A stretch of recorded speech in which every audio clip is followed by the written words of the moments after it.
আমাকে কেউ ধরেও রাখেনি, আমাকে কেউ বেঁধেও রাখেনি। আমি কারো লাইফে থাকলেও চলে, আবার না থাকলেও চলে। আমাকে ছেড়ে যাওয়ার জন্য কোনো কারণের প্রয়োজন হয় না। যখন যার যেভাবে ইচ্ছা সে সেভাবেই চলে যায়।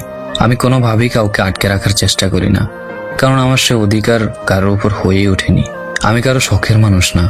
আমাকে যে কেউ যে কোনো সময় সহজেই ছেড়ে চলে যেতে পারে। আমি জীবনের প্রতিটা অধ্যায় হেরে যাই।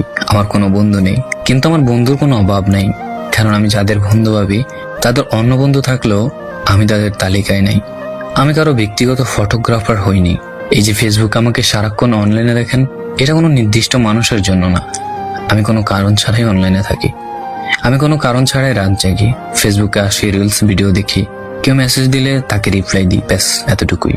অনলাইনে আমি কারো অপেক্ষার কারণ হইনি, তাই যখন ইচ্ছা অনলাইনে আসি, আবার যখন ইচ্ছা নিজের মতো অফলাইন হয়ে যাই। আমি বেশ একা থাকতেই পছন্দ করি। স্কুল হোক কিংবা যে কোনো জায়গায় হোক, আমি একাই স্বাচ্ছন্দ্য বোধ করি থাকতে।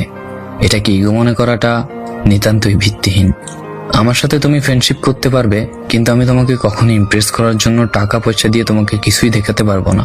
তুমি আমার সাথে বন্ধুত্ব রাখতে পারবে, কিন্তু আমি তোমাদের সাথে বিভিন্ন জায়গায় ঘুরতে যেতে পারবো না, কারণ আমার তোমার বাবার মতো এত হোটেল টাকা নেই। কোনো মেয়ের পিছে ঘোরার মতো আমারও তো সময় নেই। আমার আত্মসম্মানে লাগে। অসুন্দর হলেও আমি আমার আত্মসম্মান নিচু করি না। আমি নিজ থেকে কোনো মেয়েকেই SMS দেই না। আমি নিজের আত্মসম্মান বজায় রাখি। কাউকে ঘৃণা করার মতো মানুষ আমি নই।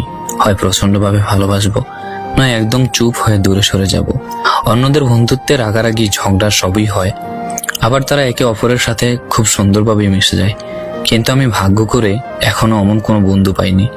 আমাকে নিয়ে সমালোচনা করাটা খুবই সহজ, কিন্তু আমার জায়গায় আসলে বুঝতে পারবে আমার জায়গাটা কতটা কঠিন।